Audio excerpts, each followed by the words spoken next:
Et salut tout le monde! Bon, aujourd'hui, l'actualité JV. Bah, grosse nouvelle. Steam revient dans le secteur de la console, si on pourrait dire. Il y a quelques années, il avait essayé de sortir la Steam Machine, ou aussi on pouvait l'appeler la Steam Box aussi, entre autres.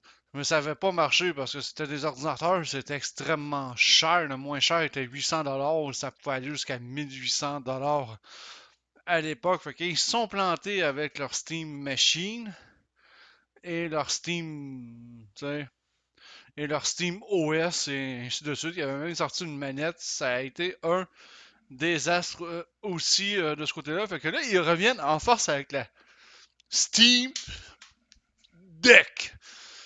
Bon, c'est très intéressant parce que là, selon mes sources, on va même pouvoir jouer à des exclusivités qui sont sur le magasin Epic Game Store grâce à cette merveille. Mais attendez une seconde. Je vais pas être pessimiste. Ils se sont plantés avec la Steam Machine de façon assez solide. Et pas à cause que les machines n'avaient pas de potentiel, mais surtout à cause du prix.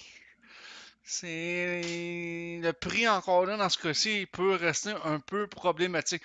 Parce que présentement, il n'y a rien qui indique qu'on va pouvoir brancher ça sur un écran d'ordinateur ou sur une télévision. L'avantage de la Switch, parce que la Switch va pas avoir peur de la Steam Deck et de loin, ils vont être capables de très bien s'en sortir. Parce que la Switch, on peut jouer en mode portable ou docker sur la télévision de ce côté-là. Fait que on va cliquer pour en savoir plus sur le logiciel.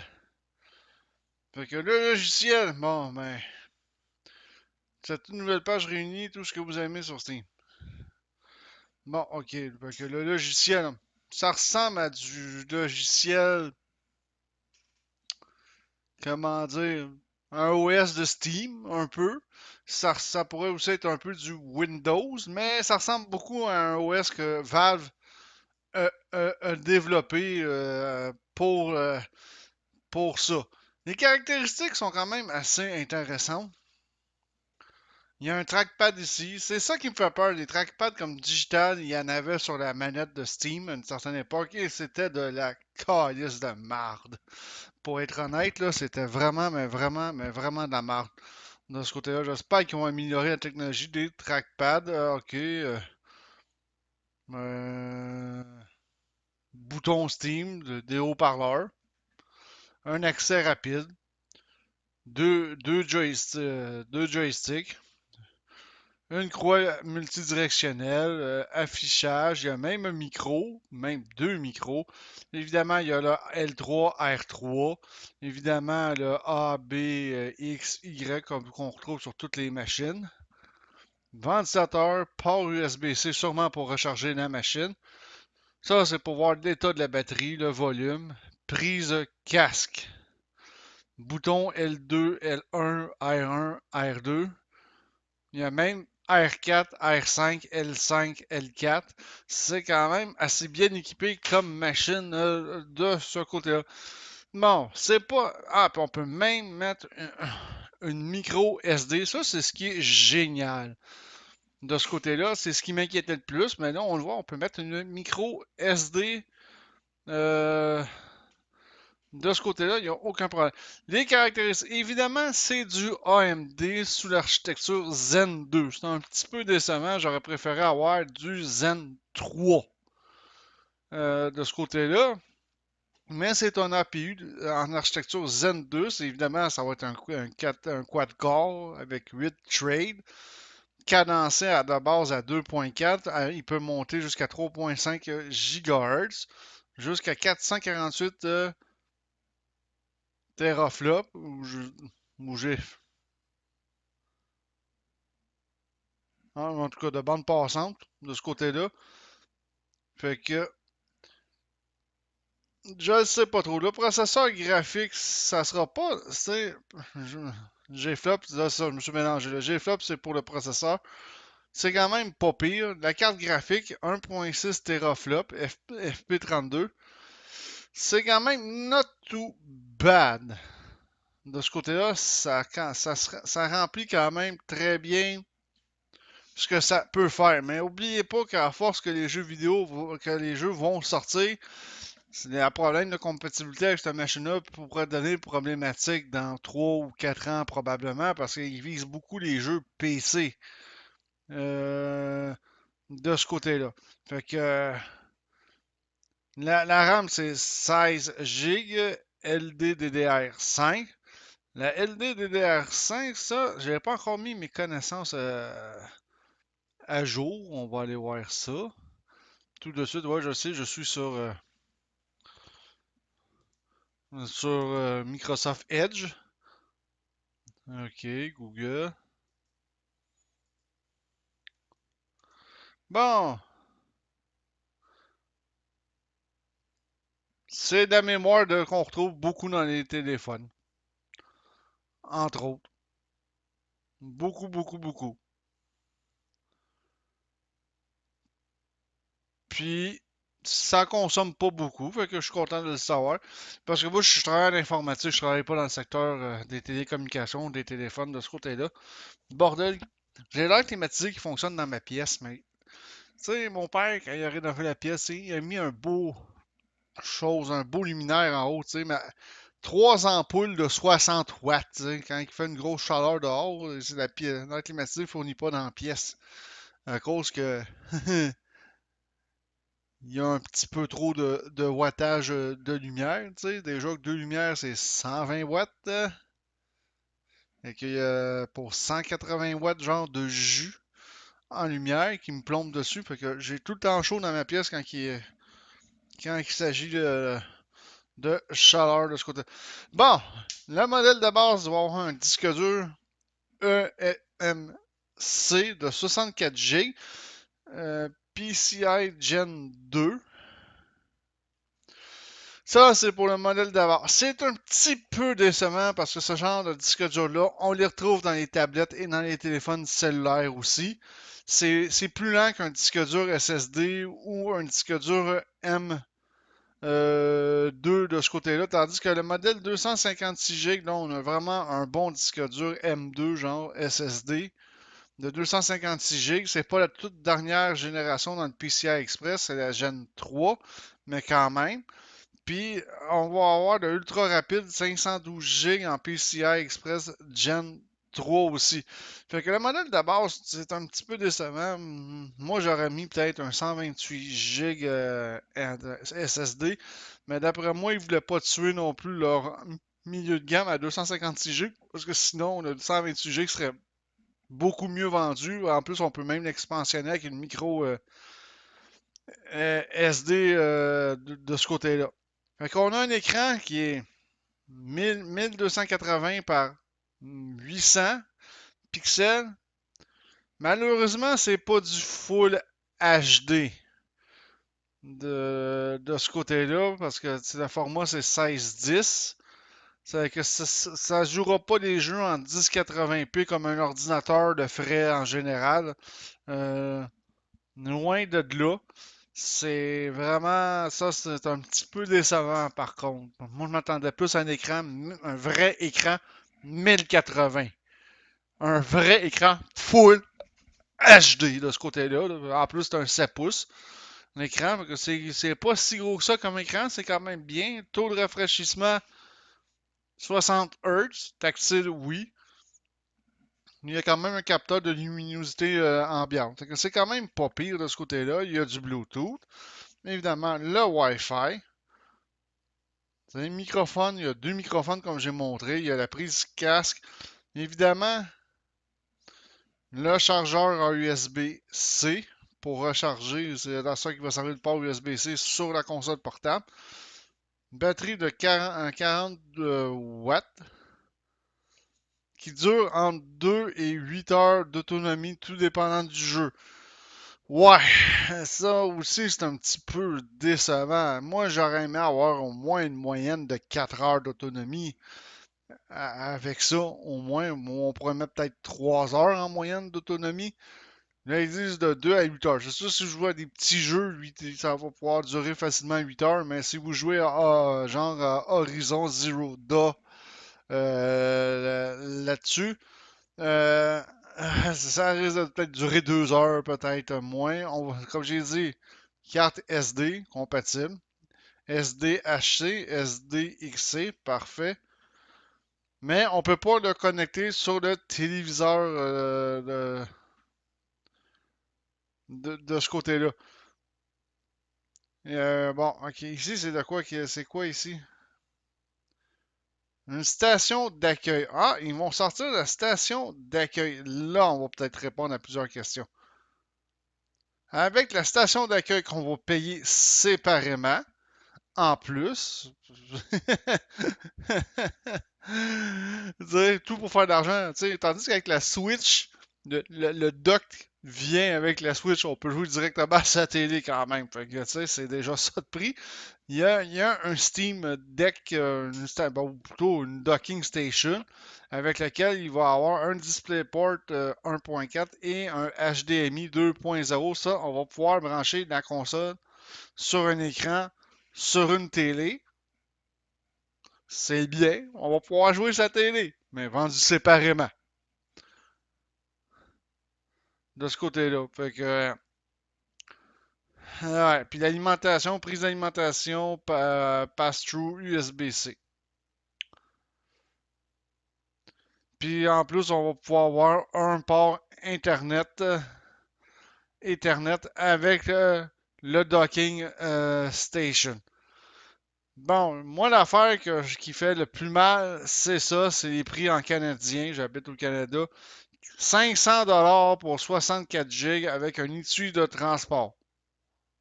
Puis ça, c'est avec le disque dur qu'on retrouve dans les téléphones et tablettes. Fait que ça sera pas aussi rapide qu'un disque dur SSD NVMe. Fait que c'est déjà un peu cher pour une entrée de gamme avec pas grand chose. En plus, 660$, 659$ pour le 256 GB. Ok, un étui de stockage, stockage plus rapide, étui de transport. Bundle de profil exclusif de la communauté Steam. Bon, je sais pas c'est quoi. Puis là, on parle de 819$ de ce côté-là. C'est vraiment pas donné, là. 819$ plus taxes, là, on frôle les 900$. Disons que ça ne sera pas les cartes vidéo qui valent aussi cher que ça. Je peux monter si les cartes vidéo n'avaient pas augmenté de prix à ce point-là, je pourrais monter des maudits bons ordinateurs pour un peu plus cher que ça. Là, 1000-1200$ qui va gamer, autrement dit, pas mal plus de stock que ça, à une bien meilleure résolution. À part s'il est bien branché sur la télé. Sa télé, on ne sait pas ce que ça donne. Ils disent que ça, mais qu'on puisse le relier sur la relier sur la télé avec un port HDMI, mais il en parle encore là, il parle pas. Tu sais, il dit port HDMI, mais ils disent pas si la console va fonctionner quoi en 1080 sur une télé ou sur un écran d'ordinateur ou inférieur à ça. Tu sais, donc ça c'est un autre problème. Ici, on a 512 GB de disque dur, stockage plus rapide, vert avec traitement anti-reflet de qualité supérieure, ce qu'on retrouve pas sur ces deux modèles-là. Études de transport exclusif, wow. Bundle de profil Steam de la communauté Steam, bouf. On l'a ici. Thème de clavier virtuel exclusif. Ouh. Ouais, c'est quelque chose. Bof, moi je dirais que pour l'instant, pour le prix, je trouve que c'est très cher. Il y a beaucoup de jeux d'ordinateur que de jouer en mode portable. Je pense pas que ça va être si extraordinaire que ça. Personnellement, ça a du potentiel, mais c'est pas encore au point selon moi. Parce que de 2 à 8 heures, de 2 heures à 8 heures d'autonomie de batterie, 2 heures, c'est pas tant que ça. Surtout si vous êtes porté à jouer beaucoup de ce côté-là. De deux, le fait qu'il va falloir payer le docking station. hein, parce qu'on appelle ça un docking station en langage de technicien informatique. De payer le docking station à part, je trouve que c'est une aberration, surtout au prix que la console allait déjà au prix initial de ce côté-là. C'est aberrant. Il aurait dû se faire un package deal avec le docking station qui vient avec la console. Comme ça, tu vas pouvoir jouer sur ta télé et jouer en mode portable. Deuxièmement, c'est qu'on ne pourra pas upgrader cette machine-là. Fait qu'au fil des ans, si cette machine-là n'est plus supportée, mais elle ne servira plus à rien. Là. Nintendo, eux autres, continuent toujours à sortir du nouveau stock sur la Switch, malgré que la Switch a quand même un peu de l'âge. Ils continuent toujours à sortir du stock sur la Switch. Est-ce que cette machine-là, la Steam Deck, va être aussi bien supportée par Steam et les développeurs de jeux? Parce que là, oui, c'est un ordinateur comme portable, mais tu sais, c'est pas. On s'entend que moi, j'ai un 5800X dans ma tour présentement. La performance est nettement supérieure à ce que la Steam Deck offre. Donc, il faut que les jeux soient optimisés pour la Steam Deck aussi, là. Est-ce que les développeurs vont s'amuser à optimiser pour l'ordi et la Steam Deck tout le temps? Ça, seul le temps va nous le dire. Moi, je pense que c'est peut-être voué à l'échec à cause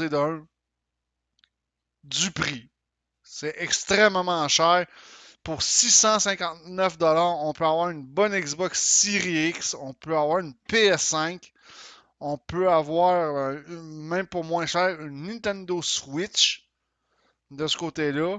Puis on s'entend que la Xbox Series X et la PS5 sont en, en capacité de performance, sont nettement plus performantes que la Steam Deck. Il aurait fallu que ça soit beaucoup moins cher côté prix pour vraiment, je trouve, attirer le monde.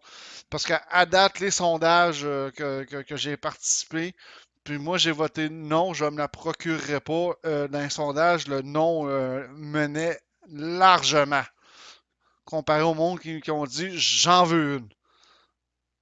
Fait que, malheureusement, d'après moi, Steam va encore se planter, Valve va encore se planter avec son nouveau projet, comme j'ai dit, à cause du prix, puis à cause du le docking station ou le dock pour le brancher sur un écran externe qui est vendu séparément. Et encore là, l'expérience de jeu, ils disent, va varier en fonction du modèle. En fonction du modèle. Autrement dit, le petit modèle, c'est le modèle le plus lent. La qualité, ils disent la qualité graphique va rester supposément la même, mais en fonction du disque dur, c'est sûr que l'expérience de jeu va varier quand même un peu de ce côté-là. Bon, c'était un peu mon opinion sur la Steam Deck. Ça fait pas longtemps que c'est tombé, que la nouvelle est sortie. Malheureusement, mais pour moi, ça sent déjà un échec de ce côté-là, à cause que je trouve que le prix est vraiment là, plus que dérisoire. C'est vraiment overpriced de ce côté-là. Tandis qu'on peut se procurer des affaires, je trouve personnellement mieux que ça. Puis je vais finir aussi la disponibilité aussi. Ça va être une autre question. On a déjà de la misère à avoir des PS5, on a de la misère à en avoir. On a de la misère à avoir des Xbox Series X. Est-ce que ça va vraiment être ultra disponible, mais que ça sorte? Euh, Pas certain de ce côté-là non plus. Fait que c'est tout pour cette vidéo aussi. C'était mon opinion sur la Steam Deck et ce que j'en pensais. Comme j'ai dit, je dis pas que ça n'a pas du potentiel. Mais je vous fais un résumé vite vite. Le prix est déjà une grosse partie du problème. Et de deux, l'écran portable qui est pas en HD, en full HD, ça c'est un autre problème. Puis acheter aussi le docking station ou le dock à part pour pouvoir brancher cette machine-là sur un écran externe, ben ça c'est vraiment, mais vraiment rire du monde parce que j'ai hâte de voir le prix du dock, combien il va se vendre. Ça sera pas 50$ certain. Ça risque d'être minimum 100$ et je dirais peut-être même plus que de 100$. Mettons si on mettrait, pour être généreux, 125$ pour un dock plus 819$ pour ta machine. Là, on est rendu à 1000$ Pour ça, no way. Achetez une PS5, achetez une Xbox Series X. Et si vous voulez une bonne console portable, la Nintendo Switch fait quand même une très bonne job de ce côté-là. Fait que là-dessus, je vous dis ciao tout le monde. À la prochaine.